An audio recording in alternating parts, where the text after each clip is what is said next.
Hey there, it's me, Olivia Harper. Picture me sitting here, maybe in a cozy coffee shop in downtown Seattle, or maybe just in my living room with a cup of tea, the kind my dad used to make when we'd talk late into the night.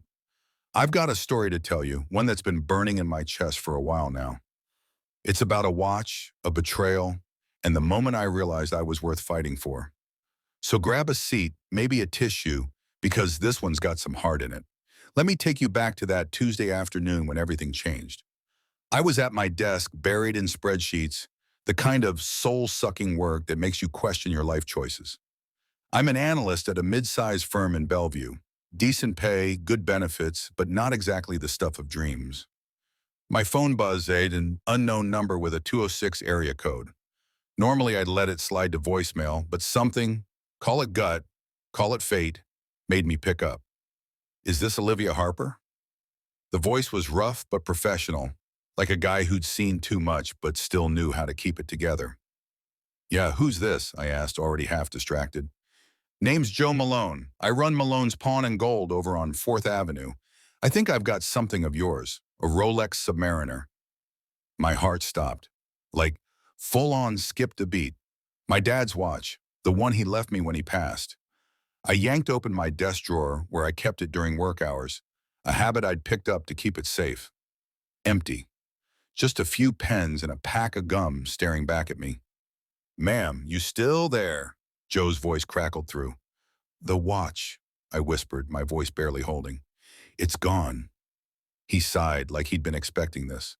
I was afraid you'd say that. Look, can you come down to the shop? There's something you need to see, and I'd rather not do this over the phone. I was out the door in 10 minutes, hands shaking so bad I could barely grip the steering wheel. That watch wasn't just a watch. It was my dad, Michael Harper, in every way that mattered. He wore it every single day, through his construction gigs, through Sunday barbecues in our backyard, through my high school musicals where he'd clap louder than anyone. Even when the cancer started winning, when his wrist got so thin we had to resize the band, he kept it on. On his last day, he pulled me close, his hands frail but steady, and pressed it into my palm. This is yours, Em.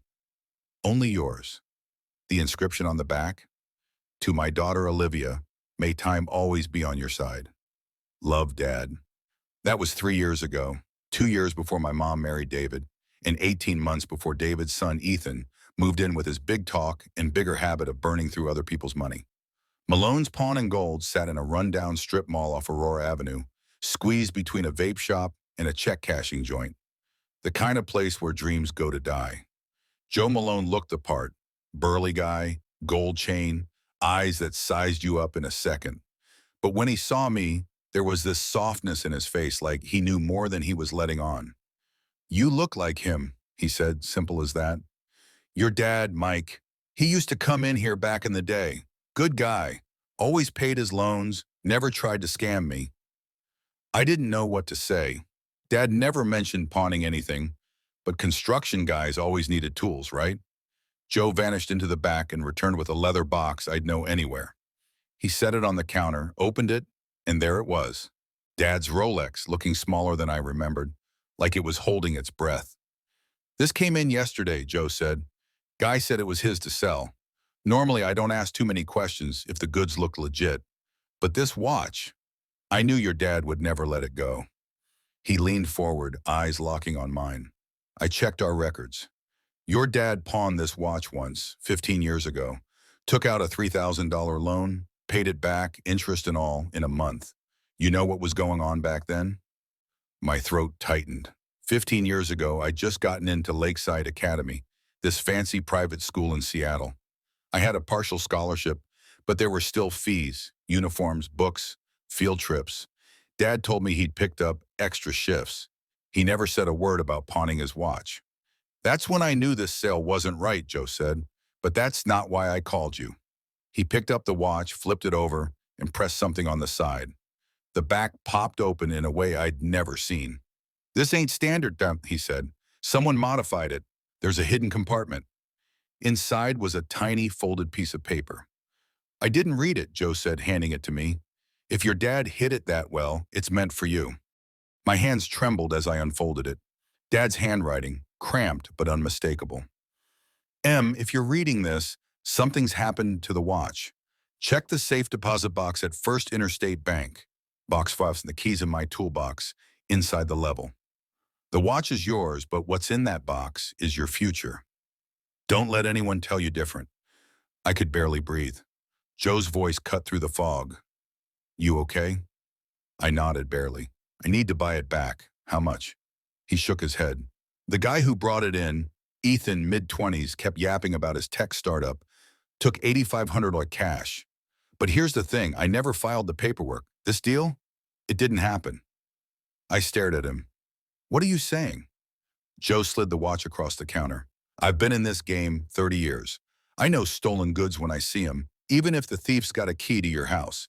Take it. If anyone asks, it was never here. I tried to argue, but he cut me off. Your dad helped me out once.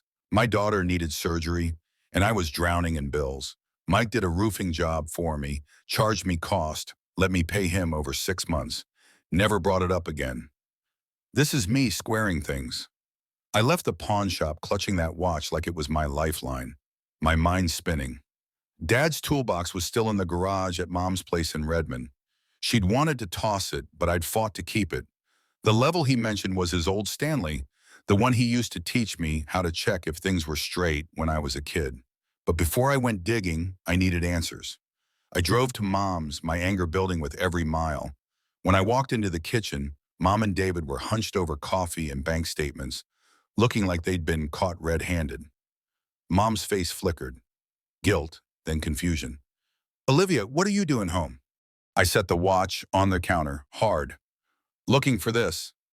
Silence stretched out, thick and heavy. Where did you, Mom started, but I cut her off. Where did I find the watch you stole from my desk? The one you pawned for Ethan's dumb startup? My voice was steady, but inside I was a volcano. David stood, using that fake calm tone he thought made him sound wise. Let's not be dramatic, Olivia. Ethan needed capital for his business. His third business, I shot back. After the food truck that never launched and the crypto scam that tanked. Mom jumped in. This one's different. He's got a partner, a real plan. A plan funded by stealing from me, I said, my voice low but sharp.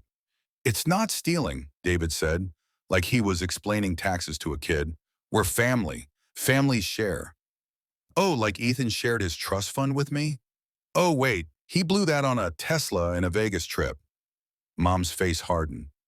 Ethan has potential. He's building something. You just sit on valuable things while people with vision need help. There it was, the truth she'd been dodging since she married David. I had a steady job, a quiet life, no big dreams. So, in her eyes, I deserved less. Ethan had ideas, so he deserved everything, even what wasn't his. I want the money back, I said, my voice deadly calm. All $8,500. David laughed like I was a kid throwing a tantrum. It's gone, Olivia. Invested in tech trend innovations. Then liquidate it, I said, picking up the watch. I reported this stolen this morning. I've got the police report number. Either I get my money or I press charges. Mom gasped. You wouldn't. Ethan could go to jail. Ethan committed a felony, I said. That's not on me. Mom's voice went shrill. After everything we've done for you, we let you live here. I pay rent, I said, above market, actually. I turned and walked to the garage. Dad's toolbox was under his old workbench, covered in dust, but untouched. The Stanley level was right where it always was. I'd helped him use it 100 times, learning that close enough wasn't good enough when you're building something to last. Inside the bubble chamber, wrapped in plastic, was a tiny key. First Interstate Bank was downtown in a building Dad helped renovate back in the 90s. The manager, a kind older woman who remembered him, didn't ask questions. Box 447 was bigger than I expected. Inside were 3 things, a manila envelope, a leather journal, and a letter. I read the letter first, my hands shaking. M, if you're reading this, you found my insurance policy. Your mom doesn't know about this box. I started it when you were born because I knew you were special. The envelope has bearer bonds from my dad, worth about $100,000 now, maybe more. The journal's got details of my contracting business, client lists, contacts, unpaid invoices. There's probably $50,000 there if you chase it. But here's what matters. I didn't just leave you a watch. I left you time. Time to choose your path without worrying about money. Time to leave if you need to. Time to be you, no apologies. Your mom's a good woman, but she measures worth by who's loudest. You're quiet, like me. That doesn't make you less. It makes you smart, careful. Use this wisely. The watch isn't just jewelry. It's a reminder that time's the only currency that matters. Don't let anyone steal yours. All my love, Dad. P.S.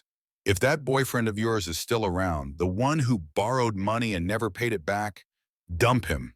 You deserve better. I laughed through tears. Dad was right about Jake, who I'd kicked to the curb 6 months after Dad passed. The bonds were there, just like he said. The journal was packed with Dad's meticulous notes, client names, job details, invoices never paid.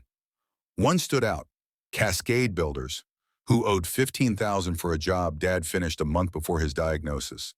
They were still around, still big. They probably thought the debt died with him. They were wrong. That night, I checked into a hotel and started planning. The next morning, I hired a lawyer, Sarah Nguyen, who specialized in estate recovery. She flipped through Dad's journal and grinned. Your dad was a genius with records. This is gold. The bonds are clean, and these debts, they don't vanish just because someone's gone. The bonds cashed out at $127,000, more than Dad thought. Sarah recovered $43,000 in debts within 6 weeks. Cascade Builders paid in full to avoid a lawsuit that would have exposed their habit of screwing over contractors. I went back to Mom's, couldn't call it home anymore, to pack. They were in the living room, Ethan yammering about his revolutionary app, something about blockchain and influencers. He stopped when he saw me. Olivia, about the watch. Save it, I said, turning to Mom and David. I'm moving out today. Mom scoffed. Over a watch?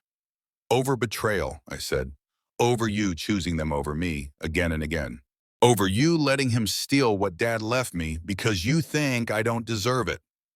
David asked where I'd go, probably calculating if they could rent my room for more. Not your problem anymore, I said. Ethan stood, all fake charm.